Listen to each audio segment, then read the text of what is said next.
Hello, traders. Today is Friday, July 18th, and this is my analysis for the US dollar Swiss, and we are on the 4-hour time frame.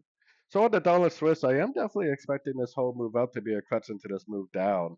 So I am definitely paying attention to all of these Fibonacci levels. If any of these Fibonacci levels cause a bounce and a break of structure to the downside, that's what's likely going to tell me that the crutching is over and that we're back into the downtrend.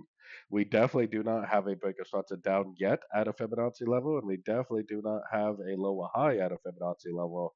So there's nothing stopping this thing from going up to one of these higher Fib levels before it decides to do that.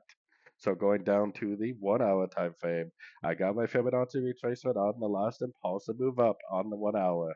If we get a Fibonacci retracement bounce and a breaker structure to the upside, I definitely would go back to longs, and I probably would go long on the impulsive up breaker structure.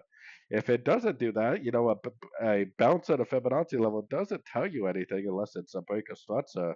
So if it continues to just go down, making lower lows, lower highs, eventually giving us a significant break of structure to the downside, that's what's telling me that the daily time frame is back down and that the weekly, the monthly time frame trend is back in play.